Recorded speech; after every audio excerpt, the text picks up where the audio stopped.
My brother said, let's get rid of the useless people in the family, and you'll be the first. My parents laughed. The only thing you're good for is the money you bring home. I took a deep breath and said, great. In that case, start packing your bags, because this house is mine. My name's Ethan Walker, I'm 31, and I've worked myself into the ground for years. 60-hour weeks as a construction project manager, making around $8,500 a month. 3 years ago, I bought the house I'd always dreamed of. 4 bedrooms, 3 bathrooms, a pool, and a backyard that looked straight out of a magazine. Every inch of it came from my sweat, my late nights, and every ounce of energy I had left after work. Then one afternoon, my parents showed up on my doorstep. My dad, Rick, was 58, and said he'd retired early because of health issues. My mom, Linda, gave me the same line. My younger brother, Brandon, never lasted more than 6 months in any job he got. The rent went up again, Dad said, looking exhausted. We can't afford it anymore. You've got this big place all to yourself. Maybe we could stay here for a bit, just until we find something. I should have said no, but they were family. So I said, 6 months, that's it, they promised. 2 weeks later, I came home to find them lounging by the pool, drinks in hand, while the kitchen looked like a war zone. The utility bills skyrocketed. Electricity from $180 to $420, water from $90 to $210, groceries from $400 to $100 a month. I asked if they could help with the expenses. We don't have any extra money, Dad said without hesitation. And Brandon? Still unemployed. He barely looked up from his video game when I asked if he'd been job hunting. That's when the comments started. Ethan's always working, Mom would say. He doesn't know how to enjoy life. We do. 6 months turned into a year. When I finally asked, so, when are you planning to move out? Dad said, why would we? We're comfortable here. We're family, Ethan. You shouldn't be keeping tabs. I felt trapped, guilty for wanting my own space, angry for being treated like a stranger in my own home. Then came the breaking point. After a brutal 80-hour week, I got home late one night. I walked into my bedroom and froze. My furniture was gone. All of it. In its place were my parents' things. Bed, dresser, pictures. My clothes were stuffed in boxes in the guest room. I went downstairs, shaking. What the hell did you do? I demanded. Dad didn't even look guilty. We decided we needed the master bedroom, he said casually. It's bigger. We're 2 people. It just makes more sense. Mom added, don't be childish, Ethan. It's just a room. No. It was my room, in my house. I didn't say another word. I went upstairs, locked myself in the guest room, opened my laptop, and logged into my savings account. Balance, $47,850, money I'd been saving for an investment property. I refreshed the page, $23.20. I refreshed again, same number. My chest tightened. Transaction history, 3 days ago, a transfer of $35,530 to an account I didn't recognize. I went downstairs, heart pounding. Who touched my savings account? Dad didn't even look up from the TV. Brandon needed capital to start his business, he said, like it was no big deal. It's a family loan. I didn't authorize that, I snapped. You're so selfish about money, Mom said. You make good money, you'll earn it back. It took me 3 years to save that. Brandon will pay you back once the business takes off, Dad replied. What business? I turned to my brother. An electronics store, he muttered. With who? A friend. You don't know him. You have no business plan, I said. I don't owe you an explanation, he shot back. Dad already approved the loan. It wasn't a loan, I said through my teeth. It was theft. Dad stood up. Watch your mouth. We're family. What's yours is ours. No, I said quietly. What's mine is mine. I earned it. Mom jumped in. We gave you a roof when you needed one. I gave you a roof, I said. This house is in my name. Technicalities. Dad waved it off. You're thinking like a lawyer. We're talking about family. I went upstairs and called the bank. Sir, the rep said, the transfer was authorized with your password and security code. I didn't authorize anything, I said. Does anyone else have access to your information? I thought of my laptop.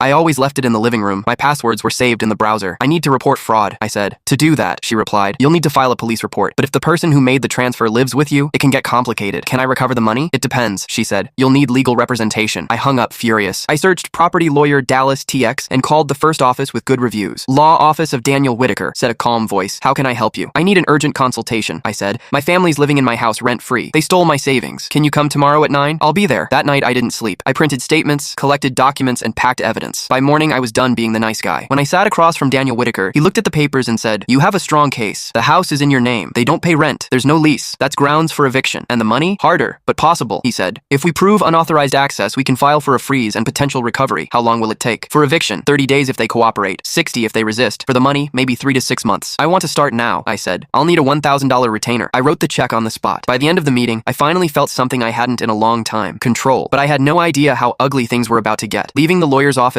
I felt lighter than I had in months. For the first time since my parents moved in, I wasn't drowning. I had a plan and someone who actually knew how to fight back. I drove straight to work. My boss, Mark Evans, called me into his office almost as soon as I walked in. Ethan, he said, I got a strange call last night. A man claiming to be your brother said you're mentally unstable and having family problems. He suggested we should keep an eye on you. I froze. Did he give a name? No. Mark said, but he had your last name. I let out a bitter laugh. That was Brandon. My family's been staying in my house for free, and when I hired a lawyer to evict them, they started trying to sabotage me. Mark leaned back in his chair. Do you need some time off? No, I said. If I stop working, I'll lose my mind, but if he calls again, please report it as harassment. You've got my support, he said firmly. Don't let this break you. That night, as I was reviewing blueprints in my office, a text popped up from an unknown number. We know you hired a lawyer. Big mistake. You'll regret betraying your family. I took a screenshot and forwarded it to Daniel, my lawyer. He replied almost instantly, keep every message. They'll help us in court. The next day, the court messenger arrived at my house with the official eviction notice. And if you don't want to wait for part 2, you can watch the full story on my YouTube channel. Just tap share, then more, and click the YouTube link here on my profile. or search for the channel Cooper Reddit on YouTube.